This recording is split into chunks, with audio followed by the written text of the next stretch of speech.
Hi നമസ്കാരം ഏവർക്കും PSC ക്ലൈംബറിന്റെ പുതിയൊരു ക്ലാസ്സിലേക്ക് സ്വാഗതം.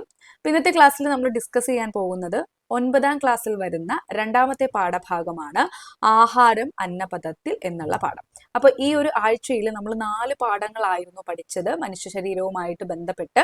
ഇനി ഈ ഒരു 4 പാഠങ്ങൾ വെച്ചിട്ടുള്ള മോക്ക് ടെസ്റ്റ് ഇന്ന് രാത്രിയിൽ നമ്മൾ അപ്ലോഡ് ചെയ്യുന്നതായിരിക്കും കേട്ടോ. അപ്പോൾ നിങ്ങൾ എന്തായാലും ഈ 4 പാഠങ്ങൾ കൃത്യമായിട്ട് റിവൈസ് ചെയ്തിട്ട് വരിക. അപ്പോൾ ഈ ഒരു പാഠം ഒരുപാടൊന്നും നമുക്ക് പഠിക്കാനില്ല, കാര്യം നമ്മൾ ഓൾറെഡി പഠിച്ചിട്ടുള്ള കുറച്ച് കാര്യങ്ങളുടെ ഒരു കണ്ടിന്യൂഷൻ ആണ്. അതായത് നമ്മൾ 7ാം ക്ലാസ്സിലെ പുതിയ പാഠപുസ്തകത്തിൽ നിന്ന് ഉള്ള ഒരു ചാപ്റ്റർ പഠിച്ചില്ല, പാഠം 5 മനുഷ്യ ശരീരം ഒരു വിസ്മയം, ദഹനവും ശ്വസനവും എന്നുള്ളതായിരുന്നു ആ ചാപ്റ്ററിന്റെ പേര്. അതേപോലെ തന്നെ അതിനു മുമ്പായിട്ട് നമ്മൾ ആദ്യത്തെ ആഴ്ചയിൽ തന്നെ 7ാം ക്ലാസ്സിൽ 4ാമത്തെ പാഠം പഠിച്ചിരുന്നു അന്നപഥത്തിലൂടെ. അപ്പം അതിൽ പറയുന്ന കാര്യങ്ങൾ പ്ലസ് കുറച്ച് ഒരു എക്സ്ട്രാ കാര്യങ്ങൾ കൂടി ഈ ഒരു ചാപ്റ്ററിൽ നമുക്ക് നോക്കേണ്ടതുള്ളൂ. ഓക്കെ, അപ്പൊ നമുക്ക് നേരെ ക്ലാസ്സിലേക്ക് കിടക്കാം. സോ ഇവിടെ നമുക്ക് ആദ്യം മനസ്സിലാക്കേണ്ടത് എന്താണ് ദഹനം അല്ലെങ്കിൽ എന്താണ് ഡൈജഷൻ. ഇതിന്റെ ഡെഫിനിഷൻ നമ്മൾ മറ്റ് 2 ചാപ്റ്റേഴ്സിലും കണ്ടിട്ടുള്ളതാണ് അല്ലെ. അതായത് സങ്കീർണമായ ആഹാര പദാർത്ഥങ്ങളെ ആഗിരണത്തിന് ഉതകുന്ന തരത്തിൽ ലഘു ഘടകങ്ങളാക്കി മാറ്റുന്ന പ്രക്രിയയാണ് നമ്മൾ എന്തെന്ന് വിളിക്കുന്നത്, ദഹനം അഥവാ ഡൈജഷൻ എന്ന് വിളിക്കുന്നത്. അപ്പൊ അതൊക്കെ ജസ്റ്റ് ഒന്ന് മനസ്സിലാക്കിയിരിക്കുക. ഇനി നമ്മൾ കഴിഞ്ഞ പാഠങ്ങളിൽ പഠിച്ചിട്ടുണ്ട് എന്താണ് ഉളിപ്പല്ല്, എന്താണ് കോമ്പല്ല്, അഗ്രചർവണകം, ചർവണകം, ഇതിനെ പറ്റിയൊക്കെ പഠിച്ചിട്ടുണ്ട്. ഇത് എത്ര എണ്ണം വീതം ഉണ്ട് എന്നുള്ളത് പഠിച്ചിട്ടുണ്ട്, ഇതിന്റെ ധർമ്മങ്ങൾ പഠിച്ചിട്ടുണ്ട്. അപ്പൊ ആ 2 ചാപ്റ്ററിലും വളരെ ഡീറ്റെയിൽ ആയിട്ട് അത് പറയുന്നുണ്ട്. സോ നിങ്ങൾ ആ ചാപ്റ്റർ വെച്ചിട്ട് അത് പഠിക്കുക. ഞാൻ ഇവിടെ കൂടുതൽ എക്സ്പ്ലെയിൻ ചെയ്യുന്നില്ല, നമ്മുടെ ക്ലാസ് ഒരുപാട് ലോങ് ആയി പോകും. അപ്പൊ അവിടെ നമ്മൾ പറയാത്തത് പല്ലിന്റെ ചില പ്രധാനപ്പെട്ട ഭാഗങ്ങളെ പറ്റി നമ്മൾ ഇത്രയും ഡീറ്റെയിൽ ആയിട്ട് പറയാത്ത ഭാഗങ്ങൾ എന്ന് പറയുന്നത് ഇനാമല്, ഡെൻഡ്രൈൻ, പൾപ്പ്, സിമന്റ്. ഓക്കെ, അപ്പൊ പല്ലിന്റെ ഘടനയിൽ വളരെ പ്രധാനപ്പെട്ട ഭാഗങ്ങളാണ് ഈ പറയുന്നത്. അപ്പൊ അതുകൂടെ നമുക്കൊന്ന് പറയാം. ഇനാമൽ എന്ന് പറഞ്ഞാൽ നമുക്കറിയാം എന്താണ് ഏറ്റവും കടുപ്പമേറിയ ഭാഗമാണെന്ന് നമ്മൾ പഴയ ചാപ്റ്ററിൽ പഠിച്ചിട്ടുണ്ട് അല്ലെ. അപ്പൊ നോക്കാം, വെള്ള നിറത്തിലാണ് കാണപ്പെടുന്നത്, കടുപ്പമേറിയ ഭാഗമാണ്, നിർജീവമാണ് അല്ലെ, ജീവനുള്ളതല്ല അല്ലെ. സോ ഇനാമല് അതൊക്കെയാണ് ഓർത്തു വെക്കേണ്ടത്. അടുത്തതാണ് ഡെൻഡ്രൈൻ. എന്താണ്, പല്ല് നിർമ്മിച്ചിരിക്കുന്ന ജീവനുള്ള കല. ഡെൻഡ്രൈൻ എന്ന് പറഞ്ഞാൽ എന്താണ്, പല്ല് നിർമ്മിച്ചിരിക്കുന്ന ജീവനുള്ള കല അറിയപ്പെടുന്ന പേരാണ്. അടുത്തത് പൾപ്പ്. പൾപ്പ് എന്ന് പറഞ്ഞാൽ എന്താണ്, പൾപ്പ് കാവിറ്റിയിൽ കാണുന്ന മൃദുവായ യോജക കല. രക്തക്കുഴലുകളും ലിംഫ് വാഹികളും നാഡീതന്തുക്കളും കാണപ്പെടുന്നു. അപ്പോൾ പൾപ്പ് എന്ന് പറഞ്ഞാൽ എന്താണ്, പൾപ്പ് ക്യാവിറ്റിയിൽ കാണുന്ന ഒരു യോജക കലയാണ്. രക്തക്കുഴലുകളും ലിംഫ് വാഹികളും നാഡീതന്തുക്കളൊക്കെ കാണപ്പെടുന്നത് പൾപ്പിലാണ്. ഇനി അടുത്തതാണ് സിമന്റ്. മോണയിലെ കുഴികളിൽ പല്ലിനെ ഉറപ്പിച്ചു നിർത്തുന്ന കാൽസ്യം അടങ്ങിയ യോജകകല. അപ്പൊ സിമന്റത്തിൽ അടങ്ങിയിട്ടുള്ള മൂലകം ഏത് എന്ന് ചോദിച്ചാൽ ഏതാണ്, കാൽസ്യം ആണെന്നൊന്ന് ഓർത്തു വെച്ചേക്കുക. സോ ഈ 4 കാര്യങ്ങളും ഇമ്പോർട്ടൻ്റ് ആയിട്ട് പഠിച്ചു വെക്കുക. അപ്പൊ മോണയിലെ കുഴികളിൽ പല്ലിനെ ഉറപ്പിച്ചു നിർത്തുന്ന ആ ഒരു ഘടകം എന്താണ്, സിമന്റമാണ്. ഓക്കെ, അടുത്തത് ഇവിടെ നോക്കിക്കൊള്ളുക. ആഹാര പദാർത്ഥങ്ങളെ ചെറു കണികകളാക്കുന്നതിൽ പല്ലുകളുടെ ഘടന എത്രമാത്രം യോജിച്ചതാണെന്ന് ബോധ്യമായല്ലോ. ഈ പ്രക്രിയയിൽ നാക്കിന്റെ പങ്ക് എന്താണ്? അപ്പോൾ നാക്കിനും എന്താണ് ഈ ആഹാര പദാർത്ഥങ്ങളെ ചെറു കണികകളാക്കുന്നതിനും അതേപോലെ ദഹനത്തിനെ തന്നെ സഹായിക്കുന്നുണ്ട്, നാക്ക് സഹായിക്കുന്നുണ്ട് അല്ലെ. അതെങ്ങനെയാണ്, ഭക്ഷണ പദാർത്ഥങ്ങളെ ഉമിനീരുമായി കൂടിക്കലർത്തുന്നതും പല്ലുകൾക്ക് ചവച്ചരയ്ക്കുന്നതിന് വേണ്ട സഹായം ചെയ്യുന്നതും നാക്കാണ്. അപ്പൊ എന്താ നാക്കിന്റെ ഫംഗ്ഷൻ, ഉമിനീരുമായിട്ട് ഭക്ഷണ പദാർത്ഥങ്ങളെ കൂട്ടിക്കലർത്തുന്നു, പിന്നെയോ പല്ലുകൾക്ക് ചവച്ചരയ്ക്കുന്നതിന് വേണ്ട സഹായം ചെയ്യുന്നു. ഇതൊക്കെ നാക്കാണ്. കൂടാതെ രുചി അറിയാൻ നാക്കിലെ സ്വാദുമൂലങ്ങള് സഹായിക്കുന്നുണ്ട്. ഓക്കെ, അപ്പോൾ അതാണ് അവിടെ ഓർത്തു വെക്കേണ്ടത്. ഇനി അടുത്തതാണ് ഉമിനീരും ദഹനവും. അപ്പോൾ ഇതിൽ നിന്ന് ഈ 2024 നടന്ന LDC ലെവൽ പരീക്ഷയിൽ ഒരു ക്വസ്റ്റ്യൻ ചോദിച്ചിട്ടുണ്ടായിരുന്നു. വളരെ ഇമ്പോർട്ടൻ്റ് ആണ്. ലൈസോസൈമിനെ പറ്റിയിട്ടായിരുന്നു ആ ഒരു ക്വസ്റ്റ്യൻ. അപ്പം നമുക്ക് എന്തായാലും നോക്കാം. അപ്പം നമുക്കിവിടെ മനസ്സിലാക്കേണ്ടത് ദഹന പ്രക്രിയയിൽ ഉമിനീരിന് എന്തെങ്കിലും പങ്കുണ്ടോ, എന്താണ് അതിന്റെ പങ്ക് എന്നുള്ളതാണ്.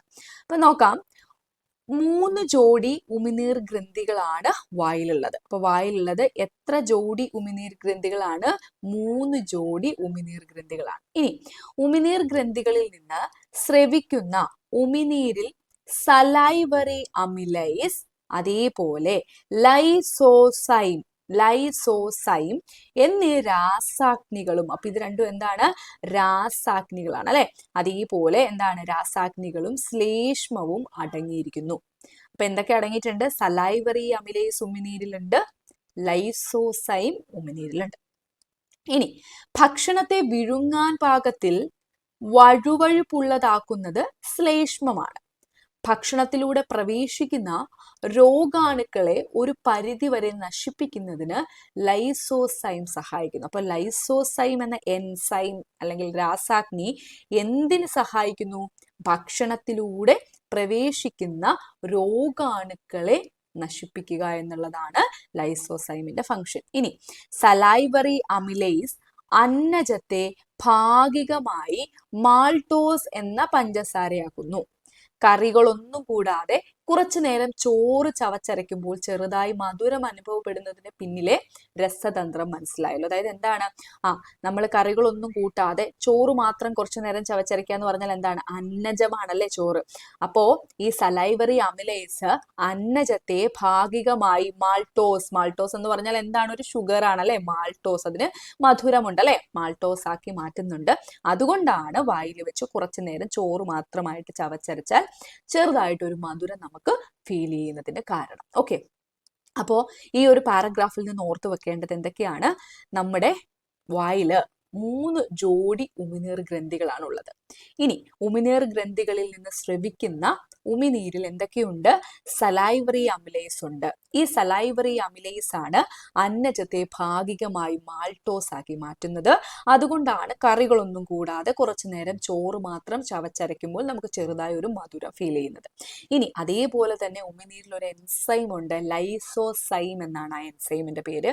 എന്താണ് അതിന്റെ ഫംഗ്ഷൻ? ഭക്ഷണത്തിലൂടെ പ്രവേശിക്കുന്ന രോഗാണുക്കളെ നശിപ്പിക്കുക എന്നതാണ്. പിന്നെ ശ്ലേഷ്മം ഉണ്ടല്ലേ ഉമിനീരിൽ, അതെന്തിനാണ് സഹായിക്കുന്നത്? ഭക്ഷണത്തെ വിഴുങ്ങാൻ പാകത്തില് വഴുവഴുപ്പുള്ളതാക്കാനാണ് ശ്ലേഷ്മം സഹായിക്കുന്നത്. ഓക്കെ, അപ്പൊ അത്രയും കാര്യങ്ങളാണ് ആ ഒരു പാരഗ്രാഫിൽ നിന്ന് നിങ്ങൾ പഠിച്ചു വെക്കേണ്ടത്. അടുത്തത് നമ്മൾ നോക്കുന്നത് ആഹാരം അന്നനാളത്തിലൂടെ എന്ന ആ ഒരു ഹെഡിങ്ങിന് താഴത്തേക്ക് വരുന്ന കാര്യങ്ങളാണ്. അപ്പൊ നമുക്ക് മനസ്സിലായി വായിൽ വെച്ച് തന്നെ എന്താണ്? ഭാഗികമായിട്ടുള്ള ഒരു ദഹനം നടന്നു അല്ലെ. അപ്പോ ഭാഗികമായി ദഹിച്ച ആഹാരം ഗ്രസനിയിലൂടെ അന്നനാളത്തിൽ പ്രവേശിക്കുന്നു. ഗ്രസനിയിൽ നിന്നാണ് ശ്വാസനാളവും ആരംഭിക്കുന്നത് എന്ന് മുമ്പ് നമ്മൾ മനസ്സിലാക്കിയിട്ടുണ്ട്. അപ്പോൾ ഇത്ര ഓർത്തു വെക്കുക, ഭാഗികമായിട്ടുള്ള ദഹിച്ച ആഹാരം എവിടെ എത്തുന്നു? ഗ്രസനിയിലൂടെ അന്നനാളത്തിൽ എത്തുന്നു. ഈ ഗ്രസനിയിൽ നിന്ന് തന്നെയാണ് ശ്വാസനാളവും ആരംഭിക്കുന്നത്. നാം വിഴുങ്ങുന്ന ആഹാരം ശ്വാസനാളത്തിലേക്ക് കടക്കാതെ അന്നനാളത്തിലേക്ക് തന്നെ കൃത്യമായി പ്രവേശിക്കുന്നത് എങ്ങനെയാണ്? അപ്പൊ നോക്കാം, ഇവിടെ കുറച്ച് പാർട്സ് ഒക്കെ തന്നിട്ടുണ്ട്. ഒന്ന്, നാക്കിന്റെ കാര്യം പറയുവാണ്. നാക്ക് ഭക്ഷണത്തെ അണ്ണാക്കിന്റെ സഹായത്തോടെ അമർത്തി ഉരുളകളാക്കുന്നു. അപ്പൊ നാക്ക് എന്താ ചെയ്യുന്നത്? ഭക്ഷണത്തെ അണ്ണാക്കിന്റെ സഹായത്തോടെ ഉരുളകളാക്കി മാറ്റുന്നു. ഇനി ക്ലോമപിതാനം, എന്താണ് അതിന്റെ ഫംഗ്ഷൻ? ശ്വാസനാളം മുകളിലേക്ക് ഉയർന്ന് ഈ ഭാഗം കൊണ്ട് അടയ്ക്കപ്പെടുന്നു. കണ്ടോ, അതാണ് പറഞ്ഞിരിക്കുന്നത്.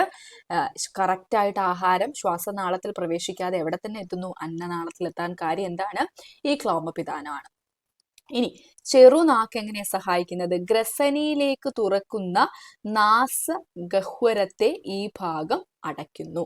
അപ്പൊ ചെറുനാക്ക് എന്ത് ചെയ്യുന്നു? ഗ്രസനിയിലേക്ക് തുറക്കുന്ന നാസഗഹ്വരത്തെ അടച്ചു നിർത്തുകയാണ് ചെയ്യുന്നത്. ഇനി നാക്കിന്റെ പിൻഭാഗം ഭക്ഷണത്തെ ക്ലോമപിതാനത്തിന്റെ മുകളിലൂടെ അന്നനാളത്തിലേക്ക് കടത്തിവിടുന്നു. സോ അങ്ങനെയാണ് കറക്റ്റ് ആയിട്ട് ആ ആഹാരം എവിടെ എത്തുന്നത്? അന്നനാളത്തിൽ എത്തിച്ചേരുന്നത്. ഇനി ഭക്ഷണം ആമാശയത്തിലേക്ക് എത്തുന്നത്, നമ്മൾ ഓൾറെഡി ഇത് കഴിഞ്ഞ ചാപ്റ്ററിൽ ഇതിന്റെ ഒരു ഡെഫിനിഷൻ പറഞ്ഞിട്ടുണ്ട് അല്ലെ. ഭക്ഷണം ആമാശയത്തിൽ എത്തുന്നത് അന്നനാള ഭിത്തിയുടെ തരംഗ രൂപത്തിലുള്ള ചലനം മൂലമാണ്. ഈ ചലനത്തിനെ അറിയപ്പെടുന്ന പേരെന്താണ്? പെരിസ്റ്റാൾസിസ് ആണ്. അപ്പൊ ഇവിടെ ആ ഒരു പിക്ചർ കാണിച്ചിട്ടുണ്ട് കേട്ടോ. അന്നനാളം, പെരിസ്റ്റാൾസിസ് മൂവ്മെന്റ് ആമാശയത്തിൽ നടക്കുന്നത് കണ്ടോ? ആ ഒരു തരംഗ രൂപത്തിലുള്ള ചലനമാണ്. അപ്പൊ ഭക്ഷണം ആമാശയത്തിൽ എത്തുന്നത് അന്നനാള ഭിത്തിയുടെ തരംഗ രൂപത്തിലുള്ള ചലനം മൂലമാണെന്ന് ഓർക്കുക. അതറിയപ്പെടുന്നത് പെരിസ്റ്റാൾസിസ് എന്ന പേരിലാണെന്നും ഓർത്തു വെക്കുക. അടുത്ത നോക്കാം, വായ്ക്കുള്ളിൽ വെച്ച് അല്പം മാത്രം ദഹിച്ച ആഹാര പദാർത്ഥങ്ങൾ ആമാശയത്തിലെത്തി കൂടുതലായി ദഹിപ്പിക്കപ്പെടുന്നു. ആമാശയത്തിലെ ദഹന പ്രക്രിയയുമായി ബന്ധപ്പെട്ട ചിത്രമാണ് ഇത് ഇവിടെ കൊടുത്തിരിക്കുന്നത്. കണ്ടോ, വലയ പേശികളെയൊക്കെ കാണിച്ചിട്ടുണ്ട്. അപ്പൊ നമുക്ക് നോക്കാം എന്താ നടക്കുന്നതെന്ന്. ആമാശയത്തിലെ ശക്തമായ പെരിസ്റ്റാൾസിസ് ആഹാരത്തെ കുഴമ്പ് രൂപത്തിലാക്കുന്നു. ആമാശയത്തിന്റെ അവസാന ഭാഗത്തുള്ള പ്രത്യേകതരം വലയ പേശികൾ ആഹാരം ആമാശയത്തിൽ വേണ്ടത്ര സമയം നിലനിർത്തുന്നു. ആമാശയ ഭിത്തിയിൽ കാണപ്പെടുന്ന ഗ്രന്ഥികൾ സ്രവിക്കുന്ന ആമാശയത്തിലെ ഘടകങ്ങൾ ദഹന പ്രക്രിയയിൽ വലിയ പങ്കുവഹിക്കുന്നുണ്ട്. അതിനെപ്പറ്റിയാണ് താഴെ തന്നിട്ടുള്ളത്. അപ്പോൾ ഓർക്കേണ്ടത്, ആമാശയത്തിൽ എത്തുന്ന ആ ഒരു ഭക്ഷണ പദാർത്ഥത്തെ അല്ലെങ്കിൽ ആഹാരത്തിനെ എന്ത് ചെയ്യുന്നു? കുഴമ്പ് രൂപത്തിലാക്കുന്നു. എന്ത് മൂലം? പെരിസ്റ്റാൾസിസ് അല്ലെ, പെരിസ്റ്റാൾസിസ് മൂവ്മെന്റ് മൂലം. അതിനുശേഷം എന്താണ്? ആമാശയത്തിന്റെ അവസാന ഭാഗത്തുള്ള വലയ പേശികൾ എന്ത് ചെയ്യുന്നു? കൂടുതൽ നേരം അല്ലെങ്കിൽ എന്തുമാത്രം സമയമാണ് ഇത് ഈ ഒരു ഫോമിലേക്ക് ആക്കി മാറ്റേണ്ട അത്രയും സമയം ഇതിനെ ആമാശയത്തിൽ നിലനിർത്തുകയാണ് ചെയ്യുന്നത്. ഇനി ചില ഗ്രന്ഥികൾ സ്രവിക്കുന്ന ആമാശയ രസത്തിലെ ഘടകങ്ങളും ഈ ദഹന പ്രക്രിയയിൽ പങ്കുവഹിക്കുന്നുണ്ട്. അപ്പോൾ അത് എന്തൊക്കെയാണ് നോക്കിക്കോ. ആമാശയ രസം, ഘടകങ്ങളും ധർമ്മവും. അപ്പം ആദ്യത്തെ നോക്കാം, പെപ്സിൻ എൻസൈം. ഏതാണ്? Pepsin enzyme.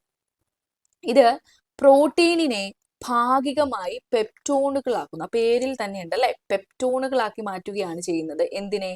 പ്രോട്ടീനിനെ.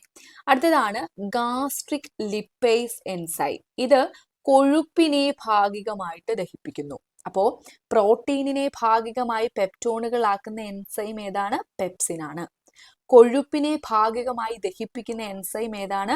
Gastric lipase enzyme ആണ്. അടുത്തത് ഹൈഡ്രോക്ലോറിക് ആസിഡ്, HCl അല്ലെ, ഭക്ഷണത്തിലെ രോഗാണുക്കളെ നശിപ്പിക്കുന്നു. ആമാശയത്തിൽ നടക്കുന്ന ദഹന പ്രക്രിയയ്ക്ക് യോജിച്ച pH ക്രമപ്പെടുത്തുന്നു. അടുത്തതാണ് ശ്ലേഷ്മ. ശ്ലേഷ്മ എന്താ ചെയ്യുന്നത്? ദഹനരസങ്ങളുടെ പ്രവർത്തനങ്ങളിൽ നിന്ന് ആമാശയ ഭിത്തിയെ സംരക്ഷിക്കുന്നു. ഓക്കെ, അപ്പോൾ ഇതിന്റെ ഓരോന്നിന്റെയും ധർമ്മം എന്താണ്? ആമാശയ രസത്തിലുള്ള എൻസൈമുകൾ ഏതൊക്കെ, എന്താണ് അതിന്റെ ധർമ്മം, പിന്നെ എന്താണ് ശ്ലേഷ്മത്തിന്റെ ധർമ്മം എന്താണ്, ഇതൊക്കെ ഒന്ന് പഠിച്ചു വെച്ചേക്കുക. സോ കൊഴുപ്പിനെ ഭാഗികമായി ദഹിപ്പിക്കുന്നത് ഗാസ്ട്രിക് ലിപ്പേസ് എൻസൈം ആണ്. HCl എന്താ ചെയ്യുന്നത്? ഭക്ഷണത്തിലെ രോഗാണുക്കളെ നശിപ്പിക്കുന്നുണ്ട്. ആമാശയത്തിൽ നടക്കുന്ന ദഹന പ്രക്രിയയ്ക്ക് അനുയോജ്യമായിട്ടുള്ള pH എന്ന് പറഞ്ഞാൽ എന്താണ്? Potential of hydrogen. നമ്മൾ ആസിഡ് ബേസും ഒക്കെ ആയിട്ട് ബന്ധപ്പെട്ട് pH പഠിച്ചിട്ടുണ്ട് അല്ലെ. ഇനി ശ്ലേഷ്മ എന്താ ചെയ്യുന്നത്? ദഹനരസങ്ങളുടെ പ്രവർത്തനങ്ങളിൽ നിന്ന് ആമാശയ ഭിത്തിയെ സംരക്ഷിക്കുന്നു. പെപ്സിനോ? പ്രോട്ടീനെ ഭാഗികമായി പെപ്റ്റോണുകളാക്കുന്നു. ഓക്കെ, ഇനി ഇവിടെ കണ്ടോ, ശരീരത്തിലെ ആസിഡ് ഫാക്ടറി എന്ന് പറഞ്ഞ് ചെറിയൊരു ബോക്സിൽ കുറച്ച് കാര്യങ്ങൾ തന്നിട്ടുണ്ട്. നമുക്ക് അതുകൂടെ ഒന്ന് നോക്കിപ്പോകാം. നോക്കാം. ആമാശയ ഭിത്തിയിലെ ഓക്സിൻറ്റിക് കോശങ്ങളാണ് ആമാശയ രസത്തിലെ പ്രധാന ഘടകമായ ഹൈഡ്രോക്ലോറിക് ആസിഡ് നിർമ്മിക്കുന്നത്. അതിന്റെ pH മൂല്യം 1 മുതൽ 3 വരെയാണ്. അപ്പൊ pH പറ്റി നിങ്ങൾ പഠിച്ചിട്ടുണ്ട്, ഞാൻ ഓൾറെഡി പറഞ്ഞു. pH എന്ന് പറഞ്ഞാൽ അതിന്റെ ഫുൾ ഫോം എന്താണ്? പൊട്ടൻഷ്യൽ ഓഫ് ഹൈഡ്രജൻ എന്നാണ്. പൊട്ടൻഷ്യൽ ഓഫ് ഹൈഡ്രജൻ എന്നാണ്. ഇനി ഒരു pH സ്കെയിൽ ഒക്കെ ഉണ്ടല്ലോ, 0 മുതൽ 14 വരെ നമ്പേഴ്സ് രേഖപ്പെടുത്തിയിട്ടുള്ളത്. അതിൽ 7 എന്ന് പറയുന്നത് എന്താണ്? ന്യൂട്രൽ ആയിട്ടുള്ള സബ്സ്റ്റൻസിന്റെ pH ആണ് അല്ലെ. 7ലേക്ക് താഴെ വന്നാൽ, അതായത് 1, 2, 3 ഒക്കെ വന്നാൽ എന്താണ്? അസിഡിക് ആണ്. 7ന് മുകളിലേക്ക് വന്നാൽ അത് ആൽക്കലൈൻ നേച്ചർ ആണ്. ഓക്കെ, അപ്പൊ ഇവിടെ പറഞ്ഞിട്ടുള്ള എന്താണ്? ഇവിടെ കൊടുത്തിട്ടുണ്ട് 1, 2, 3 ആ ഒരു pH മൂല്യമാണെന്നുള്ളത് അല്ലെ. അതായത് എന്താണ്? അസിഡിക് നേച്ചർ ആണ്. അപ്പോൾ എന്താണ്? ഇതിന് ലോഹത്തെ വരെ ദ്രവിപ്പിക്കാൻ കഴിയുന്ന ആസിഡ് ആണ് അല്ലെ ഈ ഒരു HCl എന്ന് പറയുന്നത്. പക്ഷെ ഇത് എന്താണ്? ആമാശഭിത്തിയെ തകർക്കുന്നില്ല. അതെന്താണ് അതിന്റെ കാരണം എന്നുള്ളത് പറയുവാണേ. അവിടുത്തെ ആവരണ കലയിലെ സവിശേഷ കോശങ്ങൾ സ്രവിക്കുന്ന ശ്ലേഷ്മവും ബൈകാർബണേറ്റുമാണ് ആമാശയഭിത്തിയെ സംരക്ഷിക്കുന്നത്. ശ്ലേഷ്മം ആമാശയത്തിന്റെ ഉൾഭാഗത്തെ ആവരണം ചെയ്ത് ആസിഡിനെ ചെറുക്കുന്നു. ക്ഷാരമായ ബൈകാർബണേറ്റ് ആസിഡിനെ നിർവീര്യമാക്കുന്നു. എന്നാൽ ചിലരിൽ ആസിഡിന്റെ ഉൽപാദനം ക്രമാതീതമാകും. അപ്പോൾ സംരക്ഷണ സംവിധാനം പരാജയപ്പെടും. അസിഡിറ്റി ഒരു ആരോഗ്യ പ്രശ്നമാകും. അത് നീണ്ടു നിന്നാൽ ആമാശയ വ്രണം ആയി മാറും. അപ്പൊ ഇത്രയേ ഉള്ളൂ. HCl ഹൈലി അസിഡിക് ആയിട്ടുള്ള ഒരു ആസിഡ് ആയിട്ടും എന്തുകൊണ്ടാണ് ആമാശയ ഭിത്തിക്ക് ഒരു കുഴപ്പവും സംഭവിക്കാത്തത്? അവിടുത്തെ ആവരണ കലയിലെ സവിശേഷ കോശങ്ങൾ സ്രവിക്കുന്ന ശ്ലേഷ്മവും ബൈകാർബണേറ്റുമാണ് ഈ ഒരു ആമാശയ ഭിത്തിയെ സംരക്ഷിക്കുന്നത്. അതെങ്ങനെയാണ്? ശ്ലേഷ്മം നമ്മൾ പറഞ്ഞു ആമാശയത്തിന്റെ ഉൾഭാഗത്തെ ആവരണം ചെയ്ത് ആസിഡിനെ ചെറുക്കുന്നു. അതാണ് ശ്ലേഷ്മം ചെയ്യുന്നത്. ഇനി ബൈകാർബണേറ്റ് എന്ന് പറഞ്ഞാൽ എന്താണ്? ബേസിക് നേച്ചർ ഉള്ളതാണ് അല്ലെ, അല്ലെങ്കിൽ ക്ഷാര ഗുണമുള്ളതാണ്. അപ്പൊ നമുക്കറിയാം ആസിഡ് നേച്ചറും ബേസിക് നേച്ചറും കൂടെ വന്നാൽ അത് എന്തായി പോവും? നിർവീര്യമാവും, ന്യൂട്രൽ സ്റ്റേറ്റിലേക്ക് മാറും അല്ലേ. അപ്പോൾ അതുകൊണ്ടാണ് ആമാശയഭിത്തിക്ക് പ്രത്യേകിച്ച് പ്രശ്നങ്ങളൊന്നും സംഭവിക്കാത്തത്. എന്നാൽ ചില ആഹാരങ്ങളൊക്കെ നമ്മൾ കഴിക്കുന്ന സമയത്ത് എന്താണ്, ആസിഡിറ്റി കൂടാനുള്ള ഒരു സാധ്യത അല്ലെ, ആ ഒരു ആസിഡ് നേച്ചർ കൂടാനുള്ള സാധ്യതയുണ്ട്. അതിനെ നമ്മൾ ആസിഡിറ്റി എന്ന് വിളിക്കും ആ ഒരു ആരോഗ്യ പ്രശ്നത്തിന്. ഈ ആസിഡിറ്റി ഇങ്ങനെ കാലാകാലങ്ങളോളം നീണ്ടു നിന്നാൽ അതെന്താണ്, ഗാസ്ട്രിക് അൾസർ അഥവാ ആമാശയ വ്രണമായിട്ടൊക്കെ മാറാനുള്ള സാധ്യതയുണ്ട്. ഓക്കെ, അപ്പം അത്രയും കാര്യങ്ങളാണ് അവിടെ നിന്ന് മനസ്സിലാക്കി വെക്കേണ്ടത്. ഇനി നമുക്ക് അടുത്ത പാരഗ്രാഫിലേക്ക് വരാം. അതായത് ആഹാരം ചെറുകുടലിൽ. നോക്കാം. മനുഷ്യന്റെ ചെറുകുടലിന് 5 മുതൽ 6 മീറ്റർ വരെ നീളമുണ്ട്. നമ്മൾ മുമ്പ് 7ാം ക്ലാസ്സിലൊക്കെ പഠിച്ച ആ ഒരു ചാപ്റ്ററിൽ ഇത് പറയുന്നുണ്ട് അല്ലെ. ഉദരാശയത്തിൽ അനേകം മടക്കുകളായി ചുറ്റി വളഞ്ഞാണ് ചെറുകുടൽ കാണപ്പെടുന്നത്. തന്മൂലം ചെറുകുടലിലൂടെ ആഹാരം വളരെ സാവധാനം മാത്രമേ നീങ്ങുകയുള്ളൂ. അപ്പൊ ആ ഒരു എത്ര നീളമാണ് എന്നുള്ളതൊന്ന് ഓർത്തു വെച്ചേക്ക്. 5 മുതൽ 6 മീറ്റർ വരെയാണ് നീളമുള്ളത്. ആഹാരത്തിന്റെ ദഹനം പൂർത്തിയാക്കുന്നതും ആഗിരണം ആരംഭിക്കുന്നതും ചെറുകുടലിൽ വെച്ചാണ്. അപ്പൊ ആഹാരത്തിന്റെ ദഹനം പൂർത്തിയാക്കുന്നത് എവിടെ വെച്ചാണ്? മുമ്പ് നമ്മൾ കണ്ടിട്ടുണ്ട്, ക്വസ്റ്റിന്റെ അകത്ത് ചോദിച്ചിട്ടുണ്ട്. എവിടെ വെച്ചിട്ടാണ്? ചെറുകുടലിൽ വെച്ചിട്ടാണ് ആഹാരത്തിന്റെ ദഹനം പൂർത്തിയാക്കുന്നത്. പിന്നെ കുഴമ്പ് രൂപത്തിലാക്കിയ ആഹാരം ആമാശയത്തിൽ നിന്ന് ചെറുകുടലിന്റെ ആദ്യ ഭാഗമായ പക്വാശയത്തിലേക്ക് കടക്കുന്നു. അപ്പൊ കുഴമ്പ് രൂപമായിട്ടുള്ള ആഹാരം എങ്ങോട്ടേക്ക് കടക്കുന്നു? പക്വാശയത്തിലേക്ക് കടക്കുന്നു. അവിടേക്ക് കരൾ, ആഗ്നേയഗ്രന്ഥി എന്നിവ ഉൽപ്പാദിപ്പിക്കുന്ന ദഹനരസങ്ങൾ ഒരു പൊതുകുഴലിലൂടെ എത്തിച്ചേരുന്നു. അവയിലെ എൻസൈമുകൾ ഭാഗികമായി ദഹിച്ച ആഹാര ഘടകങ്ങളിൽ പ്രവർത്തിച്ച് ദഹന പ്രക്രിയയ്ക്ക് ആക്കം കൂട്ടുന്നു. അപ്പോൾ ഇനി അവിടെ നിന്ന് നമുക്ക് അറിയേണ്ടത് കരളും ആഗ്നേയ ഗ്രന്ഥിയും ഒക്കെ പ്രൊഡ്യൂസ് ചെയ്യുന്ന, ഉൽപ്പാദിപ്പിക്കുന്ന ദഹനരസങ്ങൾ ഏതൊക്കെയാണ്, എന്തൊക്കെയാണ് അതിന്റെ ധർമ്മം. അപ്പൊ ഇവിടെ നോക്കാം. കരൾ ഉൽപ്പാദിപ്പിക്കുന്നത് ഏതാണ്? പിത്തരസമാണ്. ആ പിത്തരസത്തിൽ എന്താണ്? എൻസൈമുകൾ ഇല്ല. കൊഴുപ്പിനെ ചെറുകണികകളാക്കുകയും ഭക്ഷണത്തെ ക്ഷാരഗുണമുള്ളതാക്കുകയും ചെയ്യുന്നതിലൂടെ അവ ദഹനത്തെ സഹായിക്കുന്നു. അപ്പൊ പ്രത്യേകിച്ച് എൻസൈംസ് ഒന്നും പിത്തരസത്തിലില്ല, പക്ഷെ എന്താണ്, കൊഴുപ്പിനെ ചെറുകണികകളാക്കാൻ സഹായിക്കുന്നു, ഭക്ഷണത്തിലെ ക്ഷാരഗുണമുള്ളതാക്കാനും സഹായിക്കുന്നുണ്ട്. അങ്ങനെയാണ് ഈ ഒരു കരൾ ഉൽപ്പാദിപ്പിക്കുന്ന പിത്തരസം എന്തിനെ സഹായിക്കുന്നത്? ദഹനത്തിനെ സഹായിക്കുന്നത്. കരൾ ഉൽപ്പാദിപ്പിക്കുന്ന പിത്തരസം പിത്താശയത്തിൽ സംഭരിക്കുന്നു. എവിടെയാണ് സംഭരിച്ചു വെക്കുന്നത്? പിത്താശയത്തിലാണ്. അടുത്തത് ആഗ്നേയ ഗ്രന്ഥി. ആഗ്നേയ രസം ഉൽപ്പാദിപ്പിക്കുന്നു. പിത്തരസവും ആഗ്നേയ രസവും ഒരു പൊതുകുഴലിലൂടെ പക്വാശയത്തിലേക്ക് തുറക്കുന്നു. അപ്പൊ ആഗ്നേയ ഗ്രന്ഥി എന്തിനെയാണ് ഉൽപ്പാദിപ്പിക്കുന്നത്? ആഗ്നേയ രസത്തിനെയാണ്. എന്നിട്ട് അങ്ങനെ ഈ കരൾ ഉൽപ്പാദിപ്പിക്കുന്ന പിത്തരസവും ആഗ്നേയ ഗ്രന്ഥി ഉൽപ്പാദിപ്പിക്കുന്ന ആഗ്നേയരസവും ഒരു പൊതുകുഴലിലൂടെ പക്വാശയത്തിലേക്ക് എത്തുകയാണ് ചെയ്യുന്നത്. പിത്തരസത്തിൽ എൻസൈമുകൾ ഇല്ലെങ്കിലും ദഹന പ്രക്രിയയിൽ അതിന്റെ പങ്കെന്തെന്ന് മനസ്സിലായല്ലോ, മുമ്പ് നമ്മൾ പറഞ്ഞല്ലേ. ആഗ്നേയരസത്തിലെ വിവിധ എൻസൈമുകൾ പോഷകങ്ങളെ ദഹനത്തിന് വിധേയമാക്കുന്നത് എങ്ങനെയാണെന്ന് നോക്കാം. അപ്പോൾ ആഗ്നേയരസത്തിലുള്ള വിവിധ എൻസൈമുകളാണ്: ഒന്ന് പാൻക്രിയാറ്റിക് അമിലൈസ്, രണ്ടാമത്തത് ട്രിപ്സിൻ, മൂന്നാമത്തത് പാൻക്രിയാറ്റിക് ലിപ്പേസ്. അപ്പൊ ആഗ്നേയരസത്തിലുള്ള എൻസൈമുകൾ ഏതൊക്കെയാണ്? Pancreatic amylase, trypsin, pancreatic lipase. ആഗ്നേയരസം ഉൽപ്പാദിപ്പിക്കുന്നത് ആഗ്നേയ ഗ്രന്ഥിയാണ് അഥവാ പാൻക്രിയാസ് ആണ്. ഓക്കെ, അപ്പോൾ ആഗ്നേയരസത്തിൽ ഉള്ള എൻസൈമുകൾ ഏതൊക്കെയാണ്? Pancreatic amylase, trypsin, pancreatic lipase. ഇത് ഇമ്പോർട്ടന്റ് ആണ്, പരീക്ഷയ്ക്ക് ചോദിച്ചിട്ടുണ്ട്. ഇനി എന്താണ് ഇവരുടെ ഫംഗ്ഷൻ എന്ന് പറയാണ്. പാൻക്രിയാറ്റിക് അമിലേസ് ആണ് അന്നജത്തിനെ മാൾട്ടോസ് ആക്കി മാറ്റുന്നത്. അന്നജത്തിനെ മാൾട്ടോസ് ആക്കി മാറ്റും. നമ്മൾ മുമ്പ് സലൈവറി അമിലൈസിന്റെ കാര്യം പറഞ്ഞു അല്ലെ. അപ്പൊ അന്നജത്തിനെ മാൾട്ടോസ് ആക്കി മാറ്റുക എന്നുള്ളതാണ് പാൻക്രിയാറ്റിക് അമിലേസിന്റെ ഫംഗ്ഷൻ. അടുത്തത് പ്രോട്ടീനെ പെപ്റ്റൈഡ് ആക്കി മാറ്റുകയാണ്. പ്രോട്ടീനെ പെപ്റ്റൈഡ് ആക്കി മാറ്റുകയാണ് ട്രിപ്സിൻ ചെയ്യുന്നത്. അതേപോലെ കൊഴുപ്പിനെ പാൻക്രിയാറ്റിക് ലിപ്പേസ് ഫാറ്റി ആസിഡും ഗ്ലിസറോളും ആക്കി മാറ്റുകയാണ് ചെയ്യുന്നത്. കൊഴുപ്പിനെ പാൻക്രിയാറ്റിക് ലിപ്പേസ് എന്തൊക്കെയാക്കി മാറ്റുന്നു? ഫാറ്റി ആസിഡ് പ്ലസ് ഗ്ലിസറോൾ ആക്കി മാറ്റുന്നു. ഇത് വളരെ ഇമ്പോർട്ടന്റ് ആണ്, പരീക്ഷയിൽ ചോദിച്ചു കാണാറുണ്ട്, ഓർത്തു വെച്ചേക്കുക. ഇത് മൂന്നും, അതായത് പാൻക്രിയാറ്റിക് അമിലേസും ട്രിപ്സിനും പാൻക്രിയാറ്റിക് ലിപ്പേസും ഒക്കെ എന്താണ്? ആഗ്നേയ രസം ഉൽപ്പാദിപ്പിക്കുന്ന എൻസൈമുകളാണ്. പാൻക്രിയാറ്റിക് അമിലേസ് ആണെങ്കിൽ അന്നജത്തിനെ മാൾട്ടോസ് ആക്കുന്നു, ട്രിപ്സിൻ ആണെങ്കിൽ പ്രോട്ടീനെ പെപ്റ്റൈഡ് ആക്കുന്നു, പാൻക്രിയാറ്റിക് ലിപ്പേസ് ആണെങ്കിൽ കൊഴുപ്പിനെ ഫാറ്റി ആസിഡും ഗ്ലിസറോളും ആക്കി മാറ്റുന്നു. പക്വാശയത്തിൽ നിന്ന് ആഹാരം മുന്നോട്ട് പോകുമ്പോൾ ചെറുകുടലിലെ ഗ്രന്ഥികൾ സ്രവിക്കുന്ന ആന്ത്രരസവുമായി കലരുന്നു. അതിൽ വ്യത്യസ്ത എൻസൈമുകൾ ഉണ്ട്. അവയിൽ ചിലത് മാൾട്ടോസിനെയും പാലിലെ ധാന്യകമായ ലാക്ടോസിനെയും പഞ്ചസാരയെയും ദഹിപ്പിച്ച് ഗ്ലൂക്കോസ്, ഫ്രക്ടോസ്, ഗാലക്ടോസ് എന്നീ ലഘു ഘടകങ്ങളാക്കി മാറ്റുന്നു. അങ്ങനെ പക്വാശയത്തിൽ നിന്ന് ആഹാരം മുന്നോട്ട് പോകുമ്പോൾ ചെറുകുടലിലെ ചില ഗ്രന്ഥികൾ സ്രവിക്കുന്ന ആന്ത്രരസവുമായിട്ട് ഈ ആഹാരം കലരുന്നു. എന്നിട്ട് അതിൽ വ്യത്യസ്ത എൻസൈമുകൾ ഉള്ളത് കൊണ്ട് തന്നെ അതിൽ ചിലത് മാൾട്ടോസിനെയും പാലിലെ ധാന്യകമായ ലാക്ടോസിനെയും പഞ്ചസാരയും ഒക്കെ ദഹിപ്പിച്ച് ഗ്ലൂക്കോസ്, അതേപോലെ ഫ്രക്ടോസ്, ഗാലക്ടോസ് ഒക്കെ ആക്കി മാറ്റുകയാണ് ചെയ്യുന്നത്. ഇനി മറ്റൊരു വിഭാഗം എന്ത് ചെയ്യുന്നു? മറ്റൊരു വിഭാഗം എൻസൈമുകൾ പെപ്റ്റൈഡുകളെ അമിനോ ആസിഡുകളാക്കി മാറ്റുന്നു. പെപ്റ്റൈഡിനെ എന്താക്കി മാറ്റുന്നു? പെപ്റ്റൈഡിനെ അമിനോ ആസിഡാക്കി മാറ്റുന്നു. ഓക്കെ, അപ്പൊ അത് അവിടെ ഒന്ന് ഓർത്തു വെച്ചേക്കാം. ഇനി അടുത്തതാണ് ആഗിരണം ആരംഭിക്കുന്നു. അപ്പം ആഗിരണം നടക്കുന്നതിനെ പറ്റി പറയുവാണ്. അപ്പൊ നമ്മൾ മുമ്പ് ആ 7ാം ക്ലാസ്സിലെ പാഠത്തിലൊക്കെ കൃത്യമായിട്ട് ദഹനത്തിന്റെ സ്റ്റെപ്പുകൾ, first step, second step, third step എന്നൊക്കെ പറഞ്ഞ് പഠിക്കുന്നുണ്ട് കേട്ടോ. അപ്പൊ അതൊക്കെ ഏകദേശം നിങ്ങളുടെ മനസ്സിലുണ്ടല്ലോ, ബേസിക് ആയിട്ടുള്ള ഐഡിയാസ് ഉണ്ടല്ലോ. അതുകൊണ്ടാണ് എക്സ്ട്രാ കാര്യങ്ങൾ ഈ ചാപ്റ്ററിൽ പറയുന്നത്. ലഘു പോഷക ഘടകങ്ങളുടെ ആഗിരണം ആരംഭിക്കുന്നത് ചെറുകുടലിൽ വെച്ചാണ്.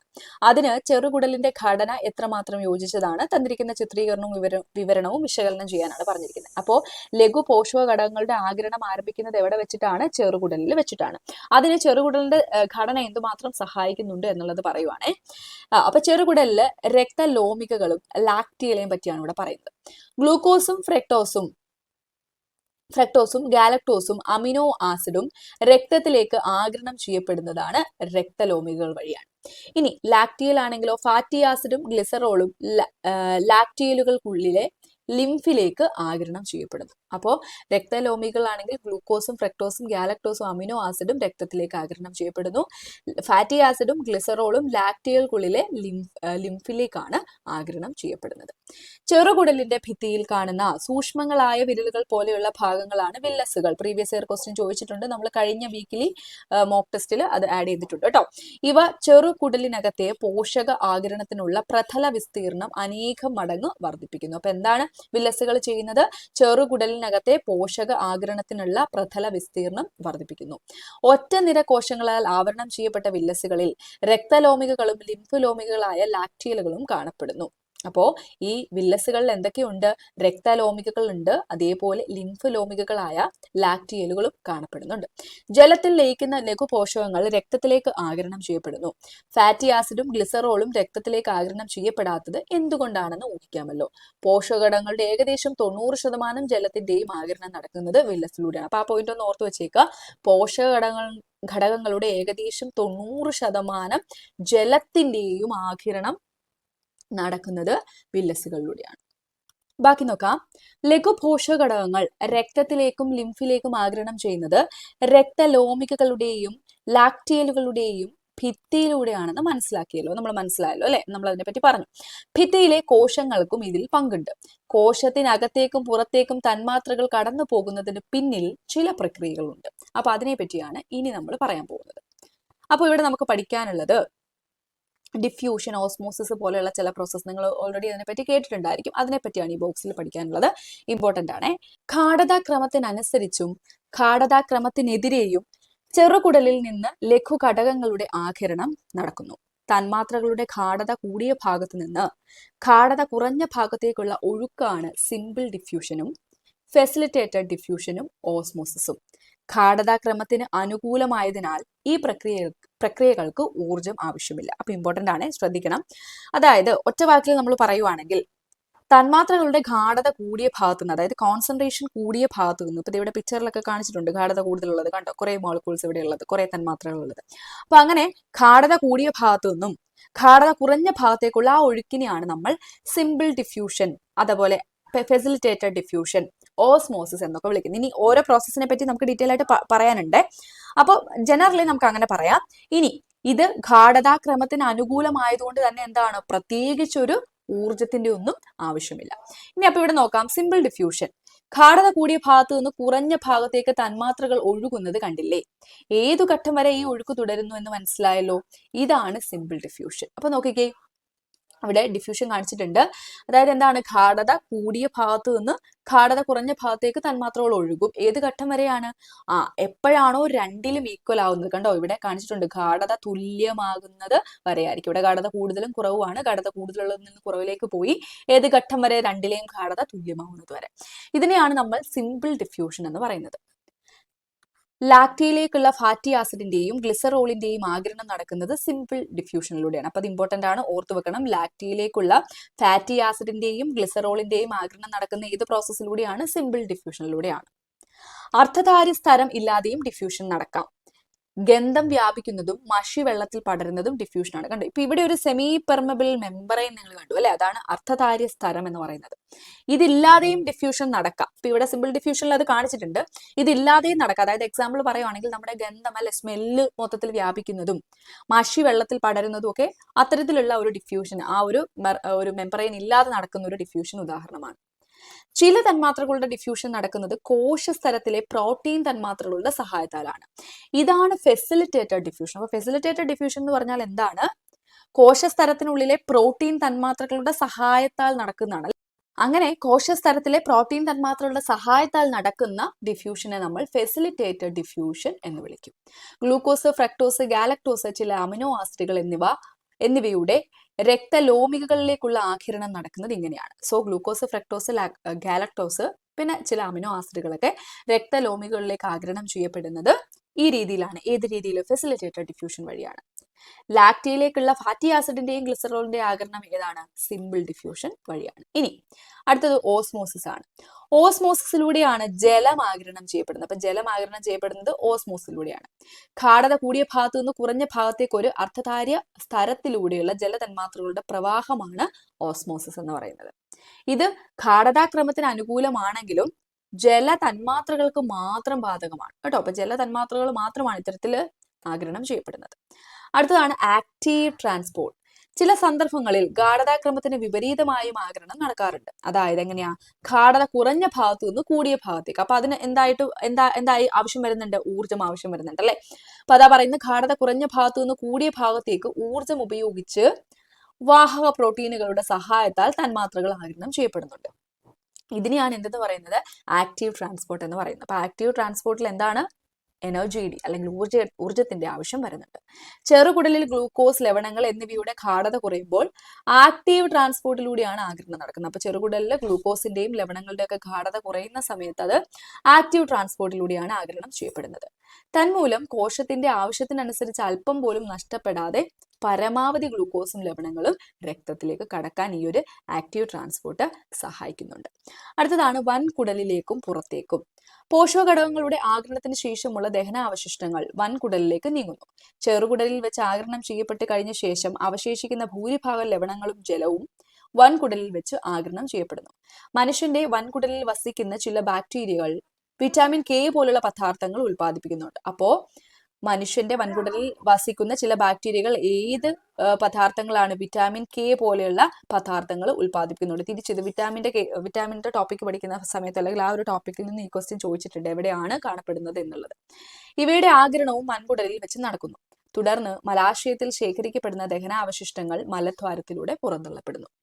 അന്നപഥത്തിൽ നടക്കുന്ന നിരവധി സങ്കീർണ പ്രവർത്തനങ്ങളിലൂടെയാണ് ദഹന പ്രക്രിയ പൂർണ്ണമാകുന്നത്. ഇതിന് 4 മുതൽ 5 മണിക്കൂർ വരെ സമയം ആവശ്യമാണ്. 4 to 5 hours ആവശ്യമാണ്. ഇതിനനുസൃതമായി വേണം ഭക്ഷണ സമയം ക്രമീകരിക്കേണ്ടത്. ഓക്കെ, സോ അപ്പൊ അത്രയും കാര്യങ്ങൾ ഈ ഒരു പാഠത്തിൽ പഠിക്കാനുള്ളൂ. പിന്നെ കുറച്ച് ജനറൽ ആയിട്ടുള്ള കുറച്ച് കാര്യങ്ങളെ തന്നിട്ടുള്ളൂ കേട്ടോ.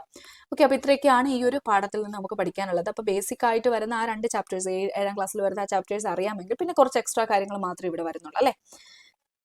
സോ അപ്പം ഈ ഒരു ചാപ്റ്ററിലെ ഇത്രയും കാര്യങ്ങൾ നിങ്ങൾ പഠിച്ചു വെക്കുക കേട്ടോ. അപ്പൊ നമ്മുടെ ക്ലാസ് വൈൻഡപ്പ് ചെയ്യാണ്. Thank you for watching.